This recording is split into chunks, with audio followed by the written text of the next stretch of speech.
royal life, the most difficult thing, I think, for him was giving up those honorary military appointments, no longer officially representing the military community, because this is a community that he was part of. This is a community that he's credited with saving him. This meant and still means such a huge amount to him. So the fact that he's been able to continue with the Invictus Games is incredibly meaningful for him. Harry lit. Wow. So, yes. Okay. So, hello, everyone. I'm just looking at this interview between the Duke of Sussex and ABC News, which was done a few weeks ago in Whistler, Canada, when he was there for the One More Year to Go celebration slash event. And I marvel just because I've been thinking that something has happened to shift the pendulum in Harry's favor in the last several weeks, since their trip to Canada, and then the proverbial what hitting the fan in the British royal family, with everything going wrong. Charles sick, Kate sick, William basically, I guess, kind of making a fool of himself in many ways, with the BAFTAs unpreparedness, with the gaffe about the Palestine Israel conflict, with having to pull out of a pre planned memorial service for his godfather, King Constantine of Greece, where all of the royal families of Europe were present. I mean, everyone and their mother. And William was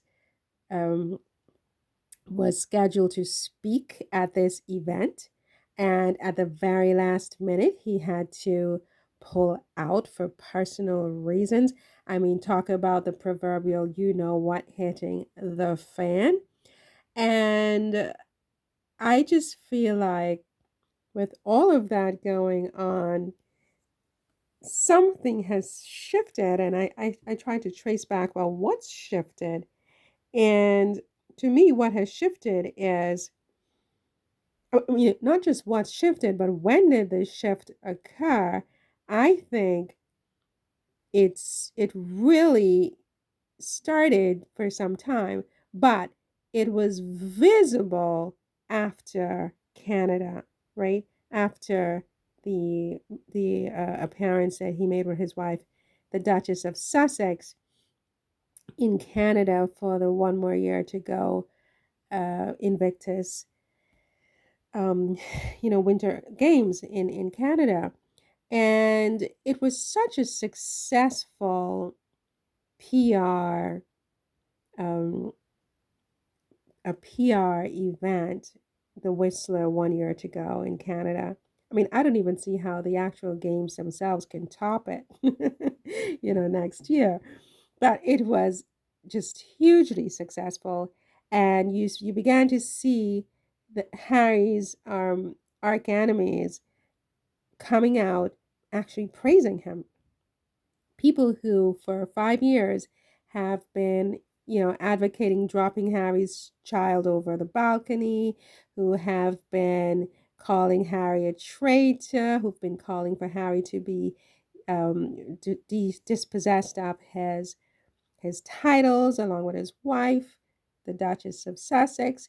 I mean, all of these people have come out in support of Harry, in praise of Harry, trying to ride Harry's coattails, to say, one of them, um, something Mr. Lowe, he's an author. What was his first name?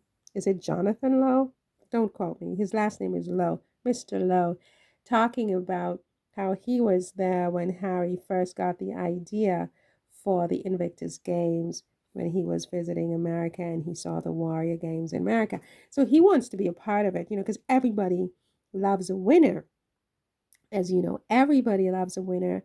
Everyone wants to take credit for the win. Nobody wants to support you when things aren't going well. But the minute you start to win, they all line up to be a part of it and to take credit, however little it is, for your success. And so I realized just watching this documentary on ABC News again that I was like, something happened in Canada. What happened? Something shifted. And I think this interview was very, very important in that shift. I don't know if I would go as far as to say that the interview was the shift. I don't think it was, but I think the interview dislodged something. It dislodged something. And when coupled with the actual success of the event, with Harry and Meghan being so flawless in their public relations, in how they comported themselves, and how they were attired for all of the different events, in the actual athletes and everything that happened in Whistler, Canada. When you put that all together, it was just so amazing and such a juxtaposition with what was going on in England, that oh my God, there's definitely been, King Charles does not look well. He does not look well. Actually, very worrisome. There's definitely been I don't hate him. In spite of everything, I don't hate him. I don't hate him at all. Um, I wish him the best. So, something happened I know he wasn't a perfect father, but I still wish him the best. I mean, this is his dad and whatever, he has his issues. Now, so, whatever happened in Canada shifted the pendulum against William and towards Harry.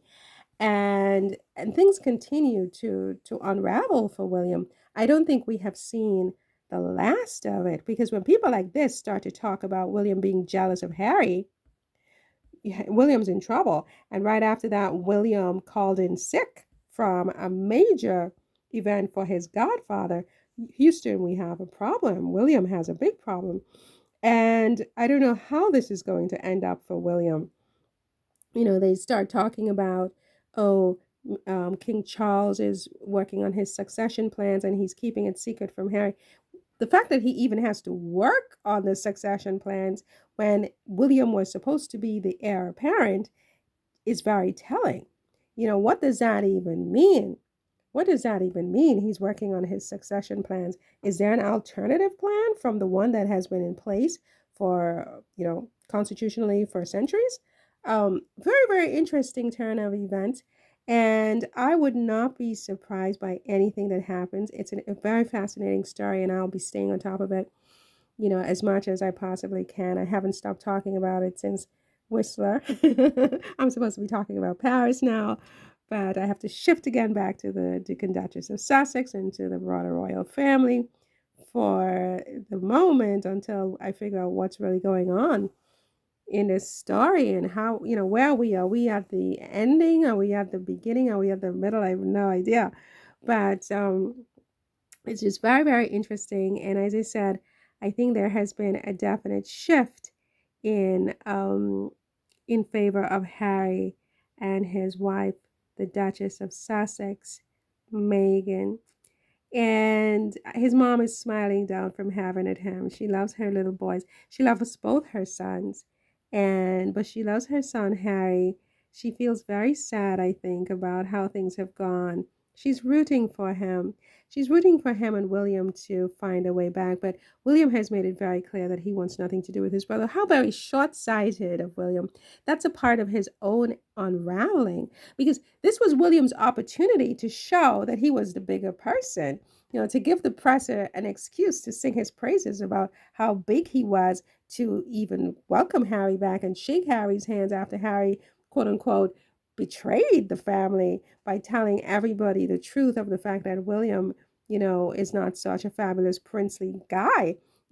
Flooring your brother and throwing him onto a dog ball and things like that. Who would ever think that William is capable of things like that? So Harry disclosed these truths, and William sees it as a betrayal, as does a lot of people. And everyone is really missing the bigger picture that, wait a second, this guy is capable of something like this, of throwing his own brother to the floor in a fit of rage? Is that the only time he's ever done something like that? Is Harry the only person that he does that to? Because when someone is capable of that kind of a violent act, I mean, you know, what else are they capable of? I think that's a fair question. So everybody has missed that point, and all they think about was Harry told. Harry should have kept this secret that his brother is this violent, crazy guy till the grave. When what's in it for Harry? It's one thing to keep the secret, but another thing to keep that secret, and then on top of that, to be dispossessed of everything from his home, Frogmore Cottage, to even his ability to be safely in the country. I'm sure William is a part of the committee deciding on these things, you know, taking away Harry's security, taking away Frogmore Cottage, making it impossible for Harry and Meghan and their children to be in the UK safely and to feel safe, you know, making, feeding them to the wolves, sending stories against them to the press so that the press can crucify them, remaining silent when they're being literally, you know, attacked by pit bulls in the media for years. I mean, I said the other day that I feel sorry for William because it seems like things are unraveling for him. But on a certain level, my heart is way too soft, and I need to work on that because maybe these things need to happen for William to understand, his own role in what went wrong here. Poor King Charles. Anyway, I have to go. Listen, I hope everybody recuperates, but something has happened. I think this interview with ABC News was the thing.